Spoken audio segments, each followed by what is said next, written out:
sampai hari ini menjadi pertanyaan saya. Jadi dulu itu saya tinggalnya di Matraman ya. Saya waktu itu masih di PBHMI aktif sebagai ketua OKK. Tiba-tiba saya ditelepon oleh ketua RT dan RW di mana tempat saya tinggal. Pak, Bapak ke rumah dulu. Soalnya ini ada tamu, tapi kok ada orang Maluku itu banyak di gang-gang sini. Sepertinya kayaknya Bapak bermasalah kayaknya. Nah, terus saya tanya RT, Pak RT tanya sama mereka. Mereka itu siapa? Dan kenapa cari saya? Didatangi tamu, tapi kok mukanya sangat-sangat banget. Saya tanya Pak RT, kok Pak RT di sini, nggak di dalam? Kata Pak RT, saya lihat mereka takut saya.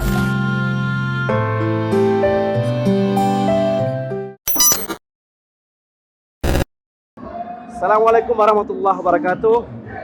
Alhamdulillah wa syukrillah la hawla wa la quwata illa billahil aliyil azim. Asyhadu an la ilaha illallah, asyhadu anna Muhammad Rasulullah. Allahumma shalli ala Muhammad wa ala Muhammad. Sahabat Umar K Official, sekarang saya lagi kembali bersama saudara semua. Kebetulan pada hari ini beta lagi kedatangan satu tamu terhormat. Beliau adalah Bung Syahril Wasahua. Beliau di periode kemarin adalah Sekretaris Jenderal Front Pemuda Muslim Maluku.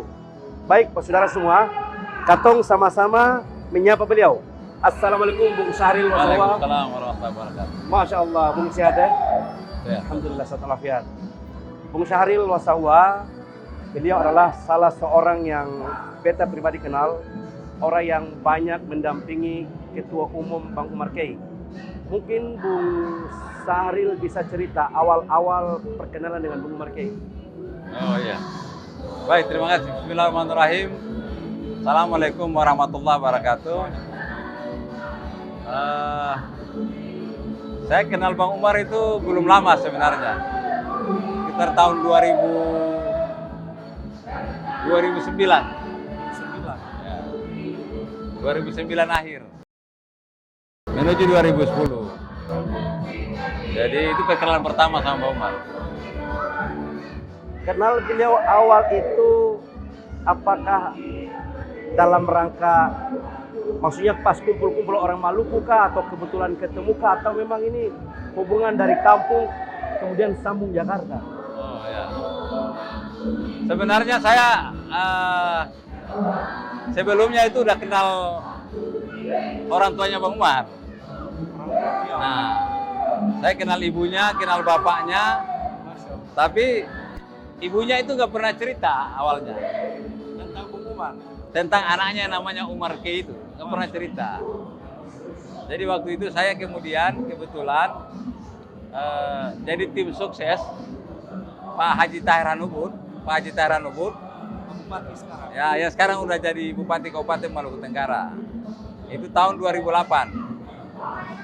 Nah, disitulah saya berinteraksi dengan ayah, ibu, dan keluarga Bang Umar. Dan selama saya hidup di Jakarta itu memang kebetulan basic saya sebagai aktivis, saya nggak pernah berinteraksi dengan orang Maluku, khususnya di ya profesi seperti Bang Umar dulu lah. Iya. Jadi saya tidak pernah berinteraksi. Artinya Bung Syahril lebih banyak ke pergerakan ya, aktivis. Ya. Tapi kemudian langsung didapuk atau didaulat menjadi sekjen awal FPMM, itu bagaimana ceritanya? Artinya begini, Bung Umar K orang kenal, orang lapangan, orang semua tahu lah. Kemudian dikombin dengan Bung Syahril yang backgroundnya TV, ini gimana ceritanya ini bisa ketemu dua antara minyak sama air? Ya, itu juga yang sampai hari ini menjadi pertanyaan saya. Jadi dulu itu saya tinggalnya di Matraman ya. Saya waktu itu masih di PBHMI aktif sebagai ketua OKK, dan itu menjelang kongres HMI. Kebetulan saya nyalon ketua umum. Tiba-tiba saya ditelepon oleh ketua RT dan RW di mana tempat saya tinggal. Karena alhamdulillah selama tinggal di Jakarta, di tempat kita ngontrak itu dimanapun pasti akrab sekali dengan ketua RT dan RW. Nah, satu waktu kalau tidak salah itu di sore hari, saya itu ditelepon sama ketua RT. Pak RT di Matraman. Matraman sama ketua RW. Pak, Bapak ke rumah dulu.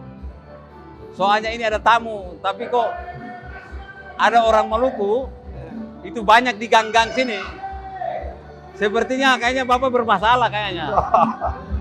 Nah, waktu itu saya bilang ke ketua RT, saya kayaknya nggak pernah kenal. Tidak ada musuh ini. Tidak ada musuh dan dunia. Kalau Pak RT jelaskan, kan saya dunianya beda tuh. Nah, terus saya tanya RT, Pak RT tanya sama mereka itu siapa dan kenapa cari saya? Apa maksud tujuannya? Apa maksud tujuannya? Nah, kebetulan waktu itu di base camp, kalau istilah dulu kita aktivis itu, saya sewa base camp itu di Matraman. Kebetulan di base camp saya itu ada teman-teman dari Sumatera Barat, dari Kawan-kawan Manado, HMI. ya kawan-kawan HMI, dari Aceh, dari Medan, dari Manado, dari NTT, juga Risi juga. Ini didatangi tamu, tapi kok mukanya sangat-sangat banget. Akhirnya saya tanya RT, Pak Ketua RT, kata Pak Ketua RT, ini yang cari Bapak ini namanya Umar Key. Mungkin karena dunia kita berbeda ya. Saya di dunia aktivis dan aktif di organisasi. Sementara mereka dulunya itu menurut kawan-kawan itu aktivisnya dulunya agak keras. Ya.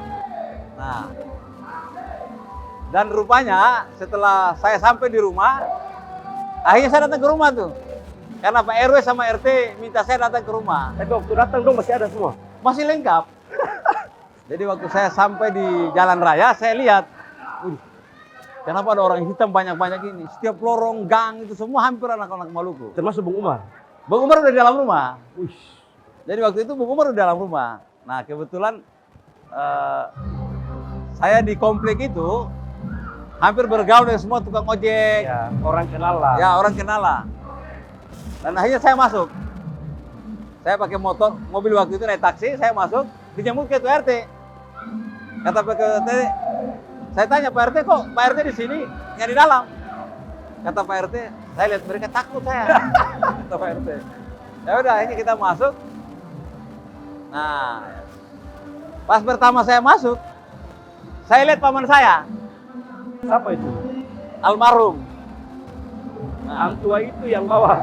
ya, jadi ada 2 orang yang saya kenal, di antara sekian ratus orang itu, Yang muka seram itu. muka seram itu, saya kenal cuma 2 orang. Satu almarhum paman saya, dan yang kedua itu, yang sekarang jadi mantan Panglima Laskar, Bang Haji Sulaiman Marasabisi. Atau yang sudah pulang kampung itu. Ya, yang sudah pulang ke kampungnya itu. Iya, iya. Jadi itu. Berarti ini ceritanya ini memang Bung Syahar ini tidak tahu menahu tentang dunia yang ini. Tiba-tiba wasilanya lewat Paman 2 tadi ketemu pertama sekali di situ. Ya, di situ. Berarti di sini mulai pembicaraan itu tentang apa yang namanya FMM. Belum. Jadi waktu itu waktu mereka di rumah udah ngobrol sebentar. Terus waktu saya masuk saya kenal nih. Paman saya cium tangan. Terus ada Bang Emang itu saya cium tangan. Terus kata paman saya, ini namanya Umar Key. Oh iya, Pak. Bang Umar berdiri. Berarti Bung Syahar ini masih standar, masih standar. Karena Ya. memang tidak ada gambaran siapa ini Umar Key kan? Iya, saya pertama nggak dengar namanya. Iya, iya. Yang kedua baru pernah ketemu. Iya. Jadi tanggapan biasa aja. Yang ketiga, wajah-wajah orang di luar itu tidak seperti Bang Umar yang saya lihat. Smile, Iya. putih, Iya. gitu. Nah cuma karena ketika Pak Haji Sulaiman bilang ini Umar Key, nah bayangan saya itu, karena paman saya sama abang saya ini, memang dunianya juga begitu. Di lapangan. Jadi akhirnya saya sudah bisa reka-reka nih, begitu. Nah, artinya setelah pertemuan itu, ini maksud tujuan Paman ini kan pasti bawa misi, ada sesuatu nih. Nah, tawaran ke Bung Syahril itu, apakah berlanjut setelah pertemuan hari itu? Apakah ada pertemuan lain lagi? Kemudian keluarlah kalimat, mau tidak jadi sekjen FMM. Nah, jadi waktu itu saya kebetulan itu ada menjelang Kongres HMI. Nah, Kongres HMI Itu tahun 2010. 2010. Jadi saya kemudian sebagai salah satu calon kandidat ketua umum waktu itu. Jadi akhirnya saya bilang sama Bang Umar, mereka ajak saya ngobrol, tapi di rumah itu mereka udah sampaikan niat. Terkait dengan organisasi Ya, ini? niatnya mereka ingin bentuk satu wadah. Satu Waktu wadah. itu masih wacana ketika Masih itu? wacana. Ingin bentuk satu wadah untuk menghimpun pemuda muslim Maluku di Jakarta. Tapi waktu itu saya anggap angin lalu aja. Iya. Maksudnya saya berpikir, ini dunianya jalanan, kok berpikir organisasi gitu. Iya. Jadi ya karena mereka tahu ya gue, waktu itu saya ya aja. Ya aja, setelah itu udah ngobrol biasa. Dan Bang Umar itu cerita siapa dirinya, ya kan? Di waktu yang sama. Waktu hari yang itu sama juga. tuh, siapa dirinya. Tapi saya menganggap, ya saya kan orangnya kalau saya baru berinteraksi, Iya. baru kenal, ya kan? Iya. Ya apapun dia sampaikan saya anggap angin lalu. Belum interest lah ya. Ya belum interest. Setelah itu mereka bubar. Setelah itu minta nomor kontak. Setelah itu kita bubar. Iya. Artinya waktu itu ini kan kedatangan basudara semua hari itu tentu pasti punya niat dan tujuan yang baik. Tapi karena memang background Bung Syahri ini background orang pergerakan, orang aktivis yang memang jauh bumi dan langit. Tentu juga menanggapi dengan orang bilang, cuek aja. Kenapa? Karena memang dia punya dunia beda. Nah, kapan momen Bung Syahri kemudian mengatakan bahwa saya harus ikut bergabung, bantu besarkan organisasi ini? Itu kapan momennya itu? Sehingga kok bisa berpikir aktivis gabung dengan preman. Hari itu kan begitu. Dua kekuatan ini antara minyak dan air. Gimana itu? Saya juga bingung itu. Jadi karena bersamaan saya nyalon ketua umum PBHMI, jadi saya juga lagi konsolidasi. Lagi keliling seluruh Indonesia untuk konsolidasi dalam rangka nyalon ketua umum. Tapi di tengah-tengah proses konsolidasi ketika saya calon ketua umum itu, saya 2 kali ketemu Bang Umar. Oke. Ya. Nah, pertemuan kedua itu mulai agak serius. Saya respon mereka juga agak serius karena saya melihat Dorang juga serius. sepertinya mereka ini serius. Serius, betul. Karena pertemuan kedua itu juga banyak orang, ya kan? Mereka datang dan mereka nggak kekeh mau bikin organisasi. Nah, disitulah saya mulai coba bertanya dari Bang Umar. Saya masih ingat kata-kata saya sama Bang Umar. Saya ini kalau mau kerja sama orang atau saya mau bergabung sama orang, itu saya harus tahu orang itu punya tujuan. Yes. Minimal tujuan hidup. Yes. Nah, disitulah saya terkaget. Saya tanya Bang Umar, kira-kira menurut Abang rencana bikin organisasi ini untuk apa? Itu tanya ke beliau langsung itu. Ke Bang Umar. Nah, waktu itu kalau bahasa sekarang itu, Bang Umar itu masih culung banget. Ya, culun. Pemain baru lah ya kan? Kalau dia dengan organisasi itu kayak barang baru memang bagi dia. Iya. Terus dia jelaskan agar dia bisa mengumpulkan saudara Muslim Maluku di Jakarta ini supaya bisa hidup berdamai. Itu yang dia sampaikan. Dia sampaikan. Nah, setelah itu, jadi saya ada pertemuan yang ketiga kali. Nah, setelah itu bubar, saya nyalon ketua umum. Saya nyalon ketua umum. HMI? Ya, saya nyalon ketua umum HMI dan saya masuk di arena kongres, itu saya kaget. Itu ada baleho, itu kira-kira ukurannya 5x4, 6x4. Itu yang akhirnya di forum kongres HMI itu saya menjadi diskusi teman-teman. Bahkan isunya agak negatif. Bahwa saya didukung oleh preman waktu itu. Wow. Karena ada satu. Waktu itu ada baleho dan ucapan dari Bang Umar itu bahasanya singkat dan sederhana. Bahasanya begini waktu itu. Selamat bertarung saudaraku. Wow. Ya kan? Bahasanya bos. Selamat bertarung, singkat jelas padat. Selamat bertarung saudaraku.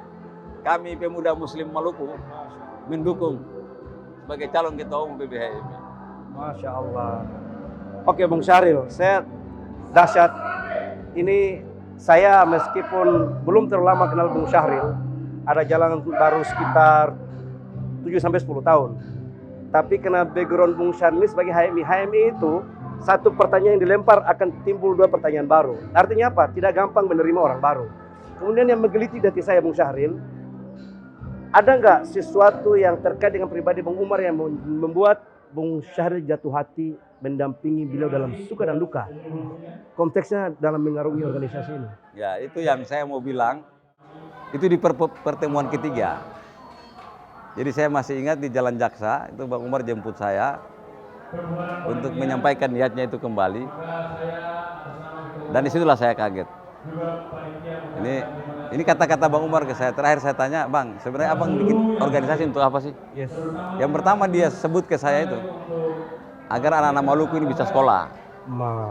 Agar dunia preman ini harus diakhiri. Dengan cara menyiapkan beasiswa untuk mereka sekolah. Agar cara bisa mereka ini merubah nasib dengan organisasi ini. Dan yang paling bikin saya sebagai aktivis, pikiran saya sederhana. Kok ada orang hidup di dunia keras kayak begini, itu masih mau berpikir kayak begini. Disitulah yang saya luluh. Dan saya bilang, oke Bang, karena ini niatnya baik, bismillah. Saya bersedia jadi sekjen. Saya kira mungkin itu. Jadi Bung Umar Kiai, Bung Syahril Wasawa yang mungkin kita dengar sekelumit yang beliau sampaikan tadi, ini antara bumi dan langit. Dari awal mendampingi cikal bakal lahir organisasi ini sampai hari ini. Sekarang ada satu kalimat yang teman suka tanya, bagaimana suka dukanya Bung Syahril mendampingi ketum ini? Jatuh bangunnya gimana? Sebenarnya kalau dukanya itu kan biasa, ya. Karena itulah Bang Umar dari awal meletakkan itu ketika saya tanya, Abang kan dunianya kayak begini. Bentuk organisasi itu, Abang harus siap dicaci dan dimaki. Dan kata Bang Umar, justru karena saya sadar, ya kan, saya siap. Saya siap dicaci, dimaki, yang penting untuk kebaikan bersama. Terkhususnya untuk kebaikan masyarakat Maluku. Dan itulah yang membuat saya luluh. Ada orang seperti Bang Umar yang hidup di jalanan masih mau berpikir loh gitu. Tentang nasib banyak orang, ya, tentang kehidupan orang, ya kan. Dan itu di Jakarta. Ya gitu kan. Nah itu yang alhamdulillah. Kalau bagi saya Bang Umar luar biasa. Oke, Bung Syahril. Kan banyak orang melihat Bung Umar itu bukan hanya sebagai figur ketua umum FPMM, tapi berapa kali saya mendapatkan banyak bahasa khusus masyarakat sekitarnya. Bahwa Bang Umar ini apa betul figur yang sebagai seorang ketua umum Muslim Maluku, bila memang di internal itu apa betul sebagai panutan bagi anak-anak, sehingga maaf kadang-kadang beliau punya bahasa itu seperti menjadi fatwa. Iya, rasa takzim. Jadi kalau kelebihan Bang Umar ini, kalau saya lihat ya, kenapa dia menjadi panutan untuk sebagian banyak orang, sebenarnya sederhana. Dia memberi contoh, dia memberi keteladanan, ya kan? Dan ya bisa lihat aja kehidupan dirinya. Tapi saya berpikir Bang Umar ini salah satu kelebihannya adalah dia mampu meletakkan ya, dan membawa tradisi-tradisi adat di sana dalam kehidupannya. Ya. Sehingga itu bisa membedakan dengan yang lain. Betul. Saya kasih contoh aja. Bang Umar itu hatta anak kecil kalau itu pamannya dia cium tangan. Jadi itu ustadz biar baru dia kenal. Dia pasti cium tangan. Nah itulah yang membuat saya selalu berpikir itu yang membuat Bang Umar agak berbeda. Karena penghormatan terhadap tuang guru, ustadz, habib, yang tua, yang muda, itu luar biasa di Bang Umar. Beliau berikan contoh. Dan itu beliau kasih contoh. Yes. Beliau kasih contoh. Nah ini Bung Syahril, ketika menjelang kongres saya pernah mendengar ada terjadi perdebatan alot. Bung Umar tahu bahwa organisasi ini sifatnya itu adalah primordial atau orang bilang paguyuban. Kemudian terjadi perdebatan yang begitu dahsyat di internal ya, pengurus DPP. Beliau punya misi bahwa organisasi ini bukan hanya primordial atau paguyuban, gimana bisa diangkat menjadi organisasi yang sifatnya nasional. Bahkan merubah biar namanya lebih dikenal luas. Apa benar ada Bang Umar itu punya keinginan gitu kuat terhadap organisasi ini? Iya, itu bukan hanya Bang Umar, tapi ada sebagian teman-teman berkeinginan begitu. Tapi juga ada sebagian teman-teman juga berpendapat lain. Bahwa dengan nama EPMM pun itu organisasi ini masih tetap berkembang. Karena masalahnya bukan di namanya. Jadi teman-teman itu berpikir apalah itu sebuah nama. Kalau yang seperti tadi sempat saya dengar Pak Sultan Tidore bilang, apalah itu sebuah nama. Kalau kita tidak mewarisi tradisi-tradisi yang ada dalam nama itu. Dan itulah yang membuat teman-teman ya sudah kalau begitu tetap nama FMM, tapi buka diri untuk semua golongan dan saya kira kan ini kan organisasi ini kan orang tahu Front Pemuda Muslim Maluku, tapi kemudian dalam perjalanan dia banyak merangkul banyak warna keragaman, khususnya maaf ya kalau untuk suku Betawi, suku Bugis, Buton, Makassar dan lain itu banyak bergabung Betawi, tapi kemudian ada agama lain itu bagaimana penempatannya itu? Saya kira. Iya, karena organisasi ini kan prinsip dasar itu kan dari Maluku, ya. Jadi kalau orang di Maluku itu Islam bantu Kristen, Kristen bantu Islam itu hal biasa. Jadi orang bangun gereja, orang Islam datang bangun gereja, bangun masjid, orang Kristen bangun masjid itu biasa. Jadi bagi kita orang Maluku itu identitas nama dalam bentuk agama ya, Islam dan Kristen itu tidak bisa membatasi kita. Karena kita sudah punya tradisi. Betul. Yang kedua, ada orang Bugis, orang Betawi, ada yang lain juga aktif di organisasi ini. Saya sering bilang begini buat teman-teman. Kalau mau lihat pluralisme Indonesia, itu lihat di Maluku. Karena di sana itu ada marga Palembang, tapi bukan orang Palembang, bukan orang Palembang. Marga itu Bugis. Orang Ambon. Ada marga Bugis. Tapi bukan orang Bugis. Mungkin nenek moyangnya dari Bugis. Ada marga Cirebon.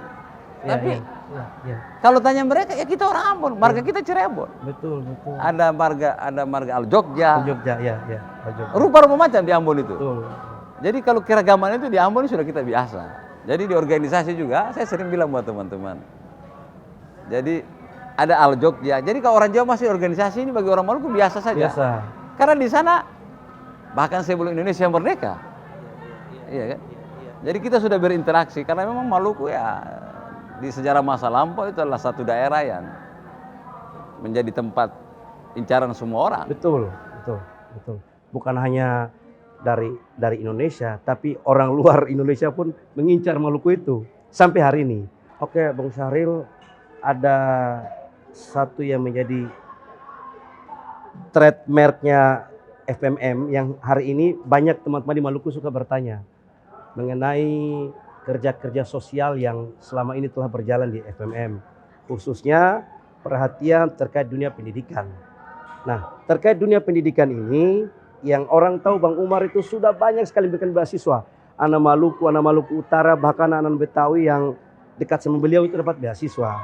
Nah, yang beta ingin tanya itu adalah terkait dengan apa yang beliau lakukan ini gimana dengan pemerintah daerah di sana? Ada nggak campur tangan atau bagaimana? Kalau soal pemerintah daerah ya, saya nggak tahu ya kalau soal umum. Tapi organisasi ini di bawah kepemimpinan Bang Umar ini memang membangun relasi kerja dengan beberapa universitas di Jakarta. Semisal Ibnu Haldun, Asafiyah, dan itu kerjasama itu dalam rangka agar anak-anak Maluku itu bisa kuliah. Nah, anak-anak Maluku yang bisa kuliah itu ada kategorinya. Yang pertama orang yang tidak mampu. Yang kedua anak-anak Maluku yang di Jakarta yang mau kuliah, ya yang serius mau kuliah, tapi tidak punya cukup dana yang untuk kuliah. Dan itu alhamdulillah Kalau saya tahu saya, mudah-mudahan saya lupa ya. Di Ibnu Haldun itu sudah 100-an lebih. Iya, betul. Di Asyafiyah juga begitu. Nah itu. Dan bukan hanya itu. Kalau kita lihat anak-anak yang pondok pesantren ya, yang dari Maluku itu hampir setiap tahun. Kita distribusi ke beberapa pesantren. Dan organisasi ini juga melakukan kerja-kerja sosial dalam arti khususnya Bang Umar ya melalui ketua umum itu membantu bangun masjid, Iya. gereja juga. Gereja ya. Karena sederhananya begini saya sering bilang, kalau mau lihat organisasi ini punya relasi seperti apa, punya hubungan dengan siapa, ya kita lihat aja kongres kemarin. Yes. Jadi kongres kemarin itu alhamdulillah dari Maluku yang datang ketua sinode, Iya. ketua uskup, Gubernur, ketua MUI, ya. ya kan? Dan itu bukan karena acara aja. Betul. Bahkan ketua uskup itu berapa kali datang ke rumah ketua umum. Dan memang terbangun komunikasi baik sama beliau. Ya. Karena itu prinsip kita anak-anak Maluku nih yang ada di FMM ini kan dari tagline itu kita sudah bisa membaca tujuan organisasi. Iya. Kan tagline FMM itu Maluku bersatu, FMM maju, Maluku bersatu, FMM maju. Indonesia jaya. Jaya. Itu kan bukan slogan, itu slogan itu lahir dari kesadaran bersama. Yes. Jadi FMM itu berharap Maluku itu harus bersatu. Bersatu bukan hanya dalam kata-kata, tapi dalam sikap, dalam perbuatan, ya kan? Artinya dengan bersatu, kata orang bisa banyak memberikan ide-ide, ya kan? Nah, kemudian ini kan cerita tentang kebiasaan FPMM atau Bang Umar ini, termasuk yang katong sering dengar bantuan beliau untuk memberikan umroh bagi seluruh pengurus yang ada di FMM, yang entah mungkin beliau pilih secara acak atau apa, kita nggak tahu. Tapi yang jelas ini adalah salah satu program beliau. Apakah ini terus beliau lakukan tiap tahun? Ya, jadi kalau program umroh itu setiap triwulan ya. Alhamdulillah pengurus DPP FMM itu yang saya hitung pengurus yang aktif ya, itu ada sekitar 30-an lebih, hampir 40. Yang sudah berumroh. Dan alhamdulillah semua pengurus DPP itu sudah umroh. Masya Allah. Dan itu diberangkatkan oleh ketua umum. Masya Allah. Nah, kemarin itu sudah memberangkatkan ketua-ketua DPD. Allahumma salli Muhammad. Nanti berikutnya ini ya pengurus DPD. Dan itu dipilih secara acak atau bagaimana? Tergantung moodnya beliau. Enggak juga, bukan soal mood. Itu ada slotnya. Oke. Jadi misalnya, bulan ini jatahnya 10 orang. Nah, nanti dilihat DPP yang belum berangkat siapa. Nah, itu berangkat. Setelah itu DPW. Setelah itu DPD. Karena kalau umroh ini tidak bisa kita pastikan bahwa 10 orang ini harus berangkat 10 ini. Iya. Karena beberapa kejadian itu sudah di slot namanya, tiba-tiba ada aja. Ada yang tidak berangkat. Ada yang tidak berangkat karena alasan paspor hilang lah, tiba-tiba lah, ya kan. Berarti Allah belum panggil. Nah, tapi program itu tetap berjalan ya. Tetap. Karena itu janji ketua umum di deklarasi FMM. Subhanallah.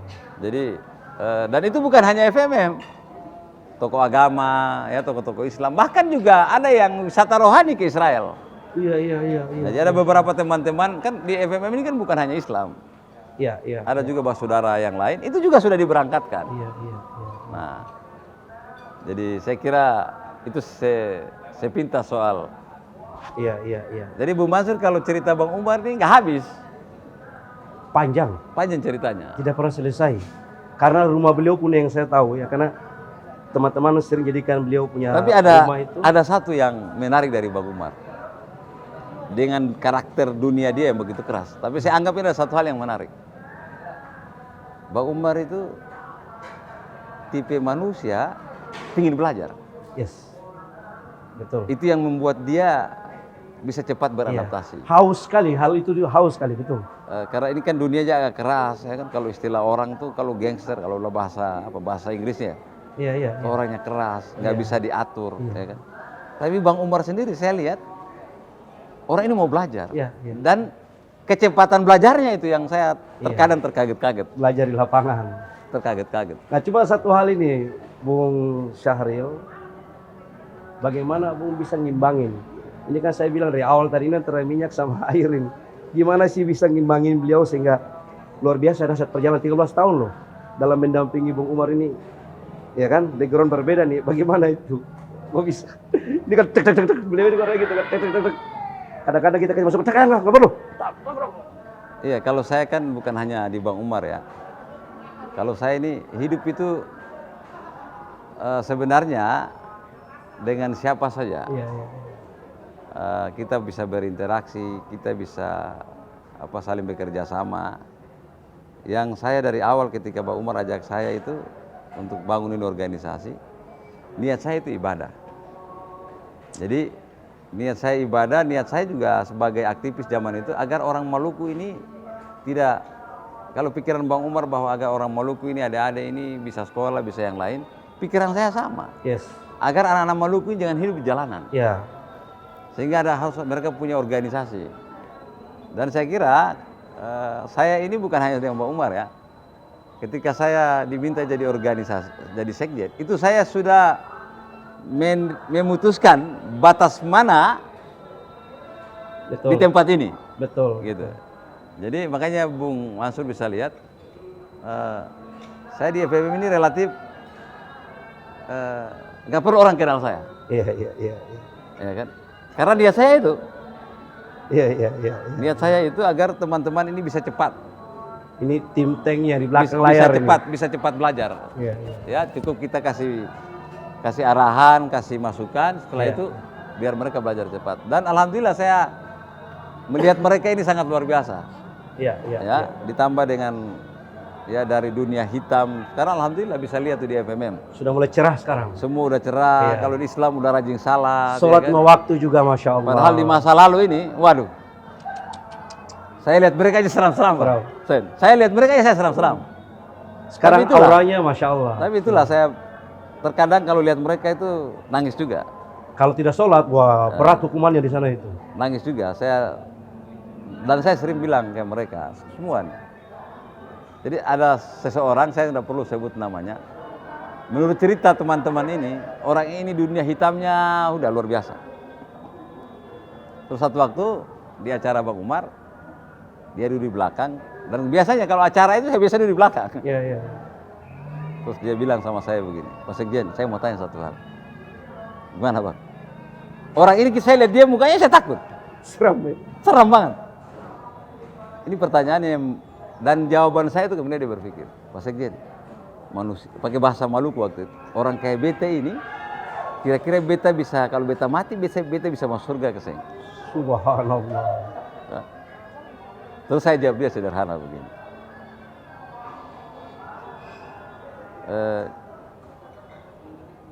Allah, saya bilang, Bang, Allah itu lihat orang bukan di awal, Yes. di akhir, Eh, ya kan? Ya. Jadi kalau abang sekarang, waktu saya sempat tanya, abang sekarang usia berapa? Dia sebut saya ada 62. Saya bilang, sekarang abang bicara dengan saya ini, dan setelah itu abang taubat, 2 hari kemudian abang meninggal, saya bilang sama dia, Masya Allah. insya Allah abang surga. Allah salli Muhammad. La haula. Saya bilang sama dia. Dan alhamdulillah, orang itu tiba-tiba berubah, bukan karena saya, bukan. Iya, iya. Karena memang Artinya jalan Allah. Wasilah, wasilah. Wasilah aja, wasilah. Orang itu kemudian besok dia salat. Dan semua orang itu kaget dan mendokumentasikan orang itu. Karena selama mereka hidup dengan orang itu di Jakarta, Belum pernah lihat sholat. baru pernah lihat salat. Terus saya bilang, ada yang bisa, Bang, abang lihat foto ini. Saya bilang, hapus. Karena orang ini udah benar. Nah, saya lihat foto itu juga saya sedih. Maksudnya terharu saya. Dan alhamdulillah abang itu sekarang udah luar biasa. Masya Allah. Masya Allah, orangnya sangat luar biasa. Itulah FMM itu. Nah, Banyak melakukan kaderisasi. dan setelah itu dia bilang sama saya, dia bilang, Pak Sek, saya bersyukur itu ada di FMM. Masya Allah. Karena mulanya itu dari malu hati, Kan di Bang Umar itu kan depan rumahnya itu ada masjid. Iya. Ya kan? Bang Umar itu bangun masjid. Dari Maluhati kalau bahasa orang Ambon itu artinya orang salat dia nggak salat. Iya. Lama-lama karena terpaksa saya salat. Lama-lama karena saya sering ke situ saya salat. Akhirnya lama-lama jadi kebiasaan saya. Dan alhamdulillah sekarang udah jadi kebiasaan saya. Allah. Oke, ini di penghujung ini. Bahwa kongres kemarin baru selesai dilaksanakan, ya kan? Dan alhamdulillah Bang Umar terpilih kembali sebagai ketua umum untuk 5 tahun ke depan. Nah, bagaimana harapan Bung Syahril untuk FPM ke depan? Ya pertama harapan saya agar organisasi ini bisa cepat beradaptasi, ya, agar organisasi ini bisa lebih luas manfaatnya, agar organisasi ini bermanfaat bukan hanya untuk dirinya, tapi untuk kemaslahatan umat dan bangsa. Saya kira mungkin itu harapan saya. Rahmatan lil alamin ya. Oke, sahabat Umar Ke Official, tadi Katong habis bercerita, beliau kemarin jabatannya Sekretaris Jenderal FPMM DPP. Semoga ke depan, tapi keinginan teman-teman masih tetap beliau, semoga. Di penutupan ini saya ingin ungkap satu pesan. Bung Karno menyatakan, gantunglah cita-cita kalian setinggi langit, supaya kalau kalian jatuh, kalian akan terjatuh di atas bintang-bintang. Terima kasih. Saya Bung Mansur bersama Bung Salih Wasahwa. Assalamualaikum warahmatullahi wabarakatuh.